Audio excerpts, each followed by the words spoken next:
लगातार आप सभी को मैं करंट अफेयर्स के टॉपिक्स करवा रहा हूं और ये टॉपिक्स आपकी प्रारंभिक परीक्षा के लिए रामबाण साबित होंगे। किसी भी तरीके से आपको इस तनाव में नहीं रहना है कि कैसे आपका जो है प्रश्न पूछे जाएंगे, कोई दिक्कत नहीं। जितना करंट अफेयर्स आपको करवाया जा रहा है इतने पे भरोसा रखिए, इसी से क्वेश्चन आएंगे, इससे बाहर नहीं जाएंगे। बस अब आप रेगुलर रहिए और कंटिन्यूअसली से करते रहिए। तो करंट अफेयर्स के आज के अंक में शुरुआत करते हैं। ये एस्ट्रोनॉमी का एक टॉपिक है। आपको पता है कि सूर्य और सौर मंडल में नवग्रह है जो कि सूर्य के चारों तरफ जो है चक्रण कर रहे हैं। तो ऐसे में यहाँ पे सबसे नज़दीक बुध है और फिर एक क्रम है आपका, बुध है, शुक्र है, पृथ्वी है, फिर मंगल है, बृहस्पति है, शनि है ना। तो टोटल 8 ग्रह हैं। अभी प्लूटो ग्रह की श्रेणी से हट गया है। तो 3 फरवरी 2023 को एक नई घोषणा की गई। वैज्ञानिकों ने बताया कि बृहस्पति के 12 नए उपग्रह है। उपग्रह मतलब जैसे चंद्रमा होते हैं ना, प्राकृतिक उपग्रह। एक तो प्राकृतिक, जैसे पृथ्वी के पास एक ही उपग्रह है आपका चंद्रमा, जिसे हम कहते हैं मून कहते हैं, वैसे ही अभी बृहस्पति के 12 नए उपग्रह मिले हैं, 12 नए मून्स मिले हैं। और इसके साथ ही बृहस्पति के कुल उपग्रहों की संख्या 95 हो गई है। कितनी हो गई है? 95। ये सबसे बड़ा ग्रह है सौरमंडल का हमारा, ठीक है। तो ये एक मतलब आप सोच सकते हैं कि इसके चारों तरफ 95 उपग्रह चक्रण कर रहे हैं। 95 उपग्रह, 95। अभी ये तो पूरी जानकारी अभी धीरे धीरे वैज्ञानिक खोज लगा रहे हैं। तो अभी 12 नए उपग्रहों की जानकारी मिली है और नासा ने बताया है कि ये जो है टोटल उपग्रहों की संख्या 95 हो चुकी है। तो इस प्रकार से नंबर 1 ग्रह बन चुका है। सबसे ज्यादा उपग्रह किसके हो चुके हैं? बृहस्पति के, ठीक है। दूसरे नंबर पे शनि है। शनि के 83 उपग्रह हैं और बृहस्पति के 95 उपग्रह हैं, ठीक है। तो बहुत छोटा सा टॉपिक है, लेकिन आपको ये चीजें पता होनी चाहिए। लगातार अपडेशन होती रहती है। तो 2021 और 22 के बीच में जो अमेरिका का, यूएसए का हवाई वाला क्षेत्र है, हवाई आपका पड़ता है प्रशांत महासागर में, ठीक है। प्रशांत महासागर के मध्य में हवाई एक छोटा सा द्वीपीय राज्य है, अमेरिका का 50वां राज्य है। वहां पे दूरबीनें लगाई गई हैं। और चिली आपका जो है, चिली ये आपका जो एंडीज पर्वत श्रेणी है उसी पे अवस्थित है।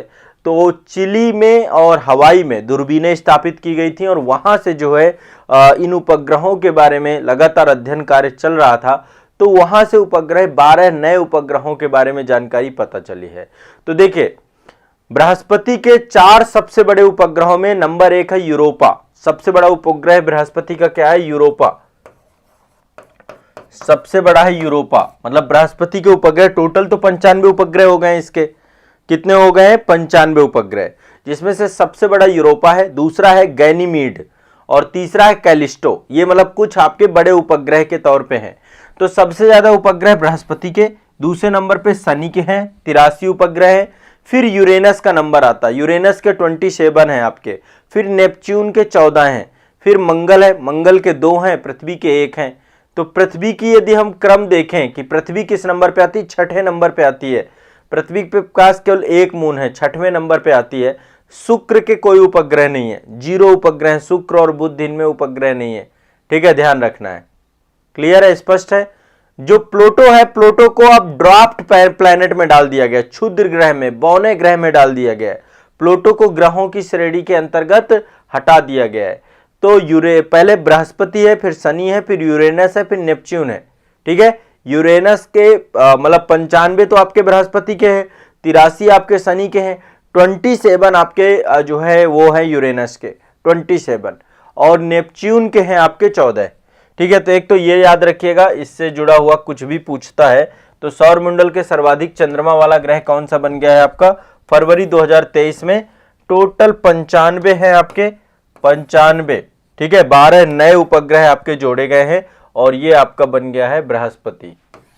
ये आपका बन गया बृहस्पति, ठीक है। चलो आगे बढ़ते हैं, नेक्स्ट अगली न्यूज पे चलते हैं। अगला ये वाला क्लियर होता गया, एक एक क्लियर करते जाना है।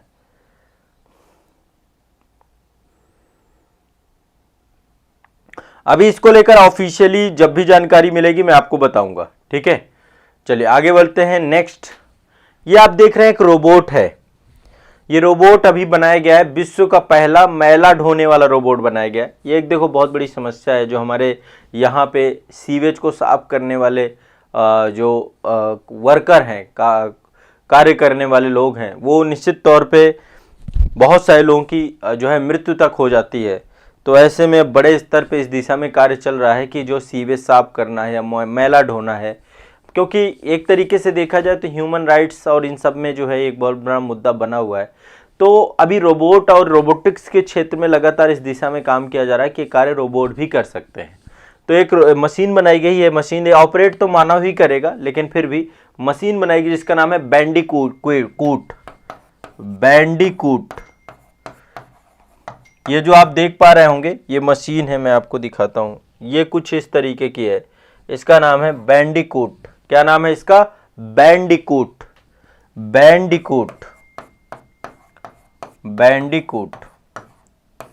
ये मशीन है आपकी। बैंडिकूट विश्व का पहला मैला ढोने वाला रोबोट बना है। फरवरी 2023 में केरल सरकार के द्वारा, केरल सरकार ने इसको बनाया है। किसने? केरल गवर्नमेंट, ठीक है। केरल सरकार के द्वारा विश्व के पहले मैला ढोने वाले रोबोट बैंडिकूट का अनावरण किया गया है।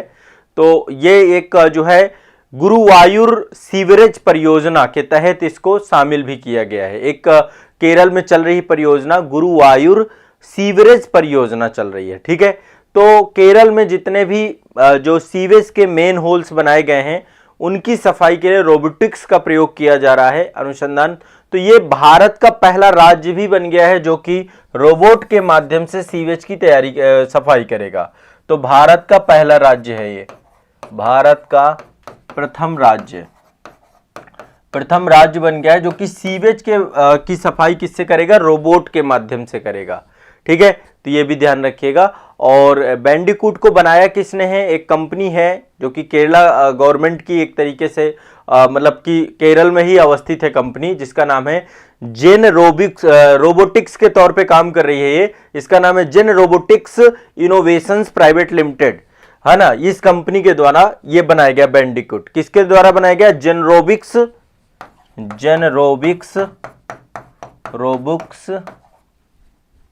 Robotics private limited. इस कंपनी के द्वारा, केरल की ही कंपनी है ये आपकी, इस कंपनी के द्वारा ये डेवलप किया गया है, ठीक है। और केरल सरकार ने अपनी परियोजना में इसको सम्मिलित किया है। तो ये आपको बहुत इंपॉर्टेंट है। रोबोट अब लगातार भारत के हर राज्य तक ये पहुंचेगा। तो लगभग जो सतत विकास लक्ष्य हैं उस दिशा में भी ये पूरा प्रयास करेगा। सतत विकास लक्ष्यों के लिए भी ये कार्य योजना के तहत जुड़ा हुआ है। सतत विकास लक्ष्य जो आपके हैं, सतत विकास लक्ष्य, जो आपके सतत विकास लक्ष्य हैं, सतत विकास लक्ष्य को लेकर के ये आपको पूरा का पूरा लगभग 9 लक्ष्यों को पूरा करता है ये। अब देखो इससे क्या होगा? अच्छा स्वास्थ्य होगा, जो लोग हैं, है ना, अच्छा स्वास्थ्य होगा, स्वच्छता रहेगी, सफाई रहेगी, ठीक है। इससे जो है बड़े स्तर पे जो है असमानता में कमी आएगी, संवहनीय शहर बनेंगे, सफाई रहेगी, तो बहुत सारी चीज़ें इससे जुड़ जाएंगी। तो ये आपका एक बैंडिकूट के बारे में आपको ध्यान रखना है कि ये विश्व का पहला मैला ढोने वाला रोबोट है। केरल सरकार के द्वारा इसका अनावरण किया गया है। अगली खबर पे जाते हैं। देखिए अगली खबर, ये भारत सरकार के द्वारा हाइड्रोजन मिशन आपका चलाया जा रहा है, ठीक है। राष्ट्रीय हाइड्रोजन मिशन चलाया जा रहा है। क्या चलाया जा रहा है? राष्ट्रीय हाइड्रोजन मिशन चलाया जा रहा है आपका। राष्ट्रीय हाइड्रोजन मिशन उद्देश्य यही है, एक अल्टरनेटिव एनर्जी के तौर पे हाइड्रोजन को लेकर के आना जो कि पर्यावरण के अनुकूल हो। तो प्रधानमंत्री नरेंद्र मोदी जी के द्वारा 2047 तक भारत को एक ऊर्जा स्वतंत्र यानी एनर्जी इंडिपेंडेंट कंट्री के तौर पे बनाना है। टारगेट कितना बनाया गया है? 247 तक कि भारत क्या बन जाए? ऊर्जा स्वतंत्र देश बन जाए, आत्मनिर्भर बन जाए ऊर्जा को लेकर के, ठीक है। अब जैसे पेट्रोल है, हम बाहर से आयात करते हैं, तो अब धीरे धीरे पेट्रोलियम, जीवाश्म ईंधन, इनके विकल्प के तौर पे हाइड्रोजन का प्रयोग किया जाने लग जाए। हाइड्रोजन क्या है? पूरी तरीके से कोई भी कार्बन एमिशन नहीं करता है, पर्यावरण के अनुकूल है। तो भारत का जो लक्ष्य है कि 2070 तक हम भारत को कार्बन न्यूट्रल बना देंगे, उस दिशा में ये सबसे ज्यादा बड़ी कार्य योजना बनेगी, ठीक है। तो 2070 में हम शुद्ध शून्य उत्सर्जन करने का लक्ष्य हमने बनाया है। तो राष्ट्रीय ग्रीन हाइड्रोजन मिशन जो आपका ये स्टार्ट किया गया है, कब स्टार्ट किया जा रहा है इसको? राष्ट्रीय ग्रीन हाइड्रोजन मिशन 4 जनवरी 2023 को प्रधानमंत्री की अध्यक्षता वाली केंद्रीय मंत्रिमंडल के द्वारा जो है राष्ट्रीय ग्रीन हाइड्रोजन मिशन को क्या दी गई? मंजूरी प्रदान की गई। कितना मंजूरी प्रदान की गई? 2000, ठीक है। राष्ट्रीय ग्रीन हाइड्रोजन मिशन को मंजूरी दी गई 4 जनवरी 2023 को। इसके लिए टोटल 19,744 करोड़ रुपए रखे गए कि भाई इतना पैसा हम खर्च करेंगे। 44 करोड़ रुपए इस परियोजना के लिए मंजूरी दी गई कि भाई इतना पैसा खर्च किया जाएगा। और इसके तहत आने वाले समय पे हम क्या करेंगे? 5 million metric ton green hydrogen उत्पादन क्षमता को विकास करने का प्रयास रहेगा। कितना? 5 मिलियन मीट्रिक टन, ये ध्यान रखना है। इतनी जो है हमें क्या करना है? हरित हाइड्रोजन क्षमता को डेवलप करने का काम करना है। तो अब हाइड्रोजन को लेकर के प्लांट आपके लग रहे हैं। असम में पहला प्लांट लगाया गया है, ठीक है। तो ग्रीन हाइड्रोजन प्रोडक्शन कैपेसिटी अपनी डेवलप करना है 5 मिलियन मीट्रिक टन के साथ हरित हाइड्रोजन उत्पादन क्षमता भारत की बनानी है हमें, ठीक है। और इसमें जो है लगभग बड़े स्तर पे रोजगार सृजन होगा। 6 लाख से ज्यादा लोगों को रोजगार मिलेगा। जीवाश्म ईंधन के आयात में कमी होगी। हम बड़े स्तर पे जो जीवाश्म ईंधन, पेट्रोलियम ये सब आयात कर रहे हैं, इनमें भी कमी होगी। इसका उद्देश्य सिर्फ इतना है कि भारत को विश्व में ग्रीन हाइड्रोजन का अग्रणी उत्पादक देश के तौर पे बनाना है कि हम बड़े स्तर पे जो है ग्रीन हाइड्रोजन अपने यहाँ पे डेवलप कर रहे हैं, ठीक है। तो ये ध्यान रखिएगा। अब इससे बहुत सारी चीजें बदलेंगी। जब ग्रीन हाइड्रोजन मिशन हमारा सक्सेसफुल होगा तो निश्चित तौर पे हम जीवाश्म ईंधनों से हमारी निर्भरता खत्म होगी। स्वदेशी विनिर्माण क्षमता का विकास होगा। उद्योग और निवेश के तौर पे नए अवसर डेवलप होंगे, रोजगार सृजन होगा, R&D होगी, सब कुछ होगा आपका, ठीक है। तो राष्ट्रीय ग्रीन हाइड्रोजन मिशन इसके बारे में बस इतना जानना जरूरी है कि ये भारत सरकार की एक अग्रणी योजना के तौर पे है, इसको लेकर के आ रहे हैं। नेक्स्ट अगली करंट अफेयर से आपकी स्मार्ट कार्यक्रम।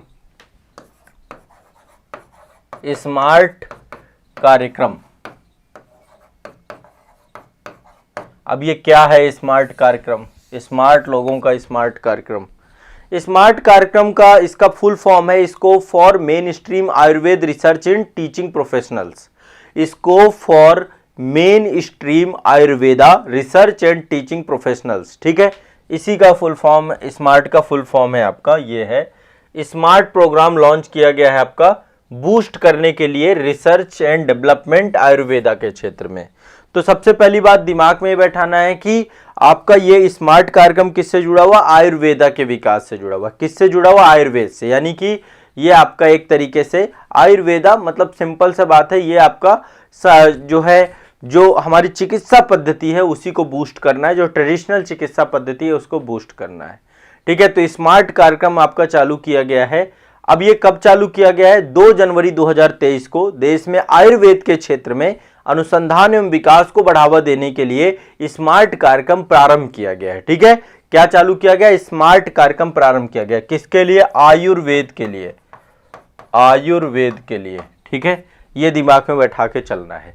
एक संस्था आपकी, देखिए भारतीय चिकित्सा प्रणाली जितनी भी हैं उन सभी के लिए आपको पता है आयुष मंत्रालय बनाया गया है, ठीक है।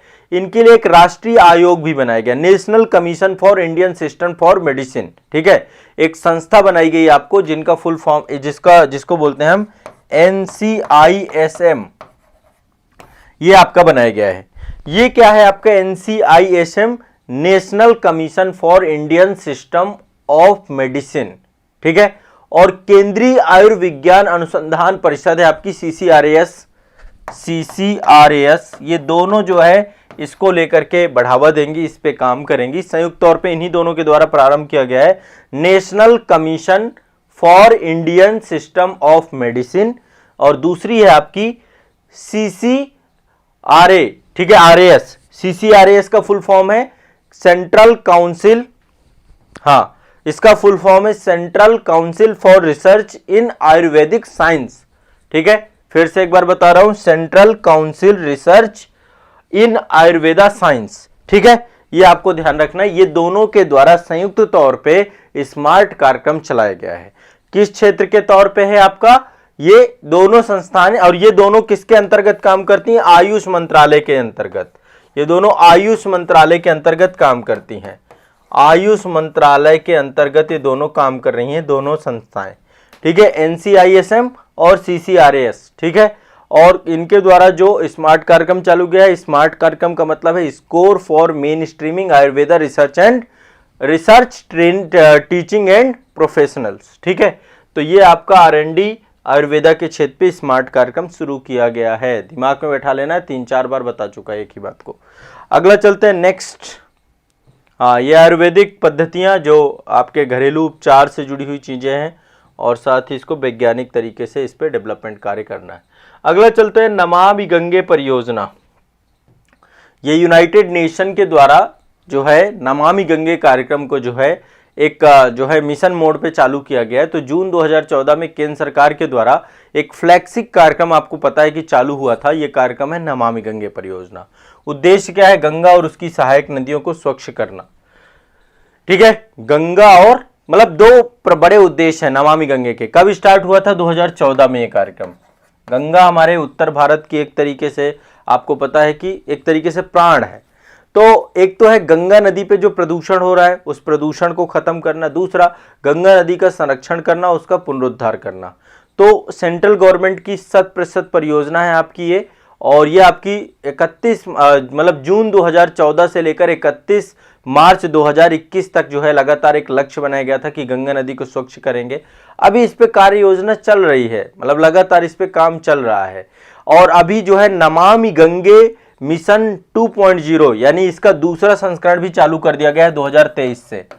2014 से लेकर 2021 तक पहले चरण की अवधि थी इसकी, तो वो पूरी भी हो चुकी है। और अभी नमामि गंगे मिशन द्वितीय स्टार्ट हो चुका है।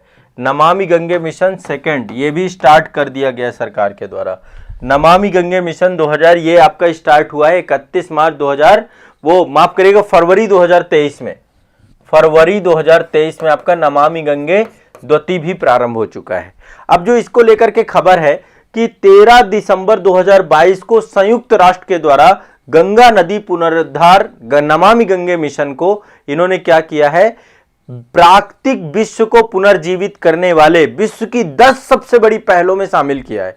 आप खुद सोचिए, गंगा नदी का पुनरुद्धार करना है तो विश्व की 10 सबसे बड़ी परियोजनाओं में से एक परियोजना के तौर पे नमामि गंगे को भी पहल को भी शामिल किया गया है। ध्यान रखिएगा, मॉन्ट्रियल एक जगह है कनाडा में, वहां पर जैव विविधता का COP15 हो रहा था आपका, ठीक है। इसके बारे में बता चुका हूं, COP15 के बारे में आपको, जैव विविधता अभी समय पर बैठक चल रही थी। उसी बैठक में नमामि गंगे परियोजना को विश्व की 10 पहलों में से संयुक्त राष्ट्र संघ ने सम्मिलित किया है, ठीक है। ध्यान रखिएगा, ये भी बहुत इंपॉर्टेंट है।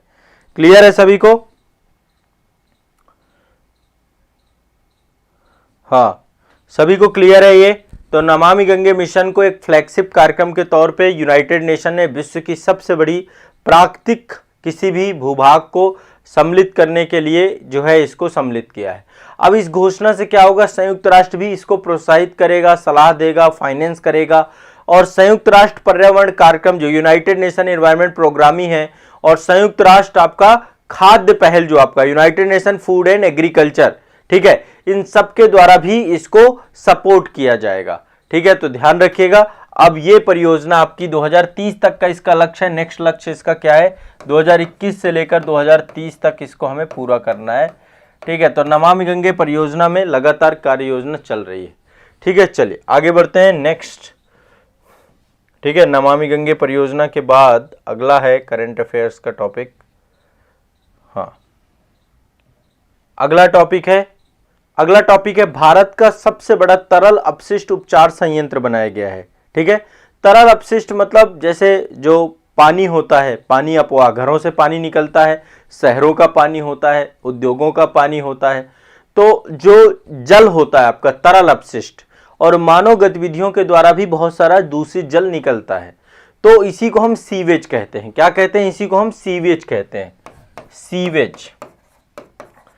सीवेज में आपका तरल अपशिष्ट आता है, ठीक है, चाहे वो औद्योगिक तौर पे तरल अपशिष्ट हो और चाहे वो मानव द्वारा उत्पन्न किया गया तरल अपशिष्ट हो। जल दूषित जल जो आपका होता है वही आपका सीवेज के अंतर्गत आता है। तो इसको हम आमतौर पे 3 भागों में बांटते हैं। सबसे पहला होता है आपका डोमेस्टिक सीवेज, जिसको हम घरों से जो पानी निकलता है, अपशिष्ट जल निकलता है, घरेलू सीवेज। दूसरा होता है आपका इंडस्ट्रियल सीवेज यानी औद्योगिक सीवेज, औद्योगिक सीवेज। और तीसरा आपका स्टॉर्म सीवेज। स्टॉर्म सीवेज को ही हम तूफान सीवेज भी कहते हैं, तूफान सीवेज, ठीक है, स्टॉर्म सीवेज। तो कुल देखा जाए तो ज्यादातर जितना सीवेज है उसका 99% आपका घरेलू सीवेज के तौर पे है। सबसे ज्यादा घरेलू सीवेज है आपका, ठीक है। तो अभी 18 जनवरी 2023 को तिरुपति नगर निगम के द्वारा 18 जनवरी 2023 को तिरुपति नगर निगम द्वारा, तिरुपति कहां पर था, आंध्र प्रदेश में, नगर निगम द्वारा, तिरुपति नगर निगम के द्वारा जो है तरल अपशिष्ट के संशोधन के लिए, इसके उपचार के लिए सबसे बड़े तरल अपशिष्ट उपचार संयंत्र बनाया गया। ये आप देख रहे हैं पूरा का पूरा इंफ्रास्ट्रक्चर जो आप देख पा रहे हैं, ये तरल अपशिष्ट को लेकर के ही बना हुआ है कि जो तरल अपशिष्ट होगा, जो जल होगा, दूषित जल होगा, उसको क्या किया जाए, उसको पूरी तरीके से स्वच्छ किया जाए। तो तिरुपति के द्वारा जो है पूरा का पूरा ये तरल अपशिष्ट उपचार संयंत्र बनाया गया है, ठीक है, ध्यान रखिएगा। विनायक सागर झील का जल जो है उसका फिर से उपयोग किया जा सके, उस उद्देश्य से जो है इसको अभी स्टैब्लिश किया गया है। तो विश्व ये सबसे बड़ा तरल उपचार संयंत्र है भारत का, तिरुपति में बनाया जा रहा है, ठीक है, ध्यान रखिएगा। स्वच्छ आंध्र मिशन चल रहा है आपका, उसी के अंतर्गत ये पूरा का पूरा आपका जो है इसको डेवलप किया गया है। आपको पता होगा एक हमारी संस्था है राष्ट्रीय पर्यावरण अभियांत्रिकी अनुसंधान संस्थान, ये नागपुर में है आपका, ठीक है, नागपुर में है। नागपुर में आपका राष्ट्रीय पर्यावरण अभियांत्रिकी अनुसंधान संस्थान, ये भी आपका पूरी तरीके से इसी कॉन्सेप्ट पे है। जो तरल अपशिष्ट है, मानव मल है, उन सबको जो है ये क्या करती है, पूरी तरीके से जैविक खाद में कन्वर्ट करती है, उसका संशोधन करती है, ठीक है। तो इसके लिए फाइटोरिड अपशिष्ट जल उपचार एक तकनीकी है, उसका प्रयोग किया गया है। फाइटोरिड जल उपचार जो है आपकी उसी के तहत ये पूरा किया गया है, ठीक है। अब तीसरा आपका इसी से एक जुड़ा हुआ है, एशिया का अभी दिल्ली में बन रहा है। वैसे दिल्ली में आपको पता होगा यहाँ पे भी बड़ा बुरा हाल है, दिल्ली में बड़े बड़े पहाड़ बने हुए हैं, गाजीपुर बॉर्डर पे चले जाइए, हर जगह 4-5 जगह ऐसा बना दिया, पूरा डंप यार्ड बना दिया। अभी इनको साफ सुथरा किया जा रहा है। तो एशिया का सबसे बड़ा सीवरेज उपचार संयंत्र बनाया जा रहा है दिल्ली में, अभी इसका निर्माण चल रहा है, ठीक है। तो दिल्ली में जो है ओखला वाला क्षेत्र आपका है, यहाँ पे ओखला सीवरेज उपचार संयंत्र का निर्माण किया जा रहा है। तो दिल्ली में अभी इसमें टाइम लगेगा, पर दिल्ली में एशिया का सबसे बड़ा बनाया जा रहा है ओखला सीवरेज उपचार संयंत्र, उपचार संयंत्र। अब जानने की जरूरत क्या है आपको, सबसे पहले तो ये समझ लीजिए कि तिरुपति में भारत का सबसे पहला बन चुका है, ठीक है, सबसे बड़ा बन चुका है अपशिष्ट उपचार संयंत्र के तौर पे। इसके पहले मैंने आपको बताया कि एक राष्ट्रीय पर्यावरण अभियांत्रिकी संस्थान है जिसको नीरी कहते हैं, नागपुर में है, ध्यान रखिएगा, वो भी बहुत इंपॉर्टेंट है। और एशिया का पहला दिल्ली में बन रहा है, ठीक है। तो देखिए कितने टॉपिक हो गए, एक तो आपका ये सीवरेज को लेकर के हो गया, ठीक है, तिरुपति में बना है सबसे बड़ा। नमामि गंगे परियोजना आपका यूनाइटेड नेशन के साथ जुड़ चुकी है, ठीक है। ये आयुर्वेदा है आपका जो है, इसके लिए रिसर्च एंड डेवलपमेंट के लिए आयुष मंत्रालय के द्वारा जो है स्मार्ट कार्यक्रम चालू किया गया है, ये भी हो गया आपका स्मार्ट कार्यक्रम। इसके बाद राष्ट्रीय हरित हाइड्रोजन मिशन, इसके बारे में मैंने आपको कुछ बता दिया। इसके बाद केरल के द्वारा जो है आपका ये वेंटिकूट रोबोट चालू किया गया है, जो कि ये सीवरेज के लिए या फिर जो मेन होल्स बने हुए हैं उनको साफ सफाई करेगा, तो ये स्वच्छता से जुड़ा हुआ है। और एक हमने देखा एस्ट्रोनॉमी से कि जो आपका बृहस्पति है सबसे ज़्यादा जो है उपग्रहों वाला ग्रह बन चुका है। तो ये आज के करंट अफेयर्स से जुड़े हुए कुछ महत्वपूर्ण पॉइंट और विषय थे, आप इनको पढ़िए, 2-3 बार रिवाइज करिए। इसके बाद आगे मैं करंट अफेयर्स की श्रृंखला कंटिन्यूअस रखूंगा। जिन्होंने अभी तक करंट अफेयर्स के पिछले एपिसोड नहीं देखे, मेरा आप सभी से आग्रह है एक बार पिछले सारे एपिसोड देख लीजिए, सारे एपिसोड आपको प्लेलिस्ट में मिल जाएंगे, एक बार जरूर से जरूर देखिए। मेरी आप सभी से ये आग्रह है, क्योंकि उससे क्या होगा, आपके अंदर जो है करंट अफेयर्स को लेकर के एक कॉन्फिडेंस आना चालू हो जाएगा। मैं पूरी तरीके से गारंटी देता हूं इस बात की कि करंट अफेयर्स इससे बेस्ट आपको कहीं नहीं मिलेगा। ये वो करंट अफेयर्स एग्जाम हॉल पे छपे हुए मिलेंगे आपको, ठीक है। Most important current affairs select करके मैं आपको दे रहा हूं, तो आपके एग्जाम के लिए सबसे इंपॉर्टेंट चीज है, आप लोग इसलिए इस पे पूरा भरोसा कर सकते हैं, ठीक है। चलिए।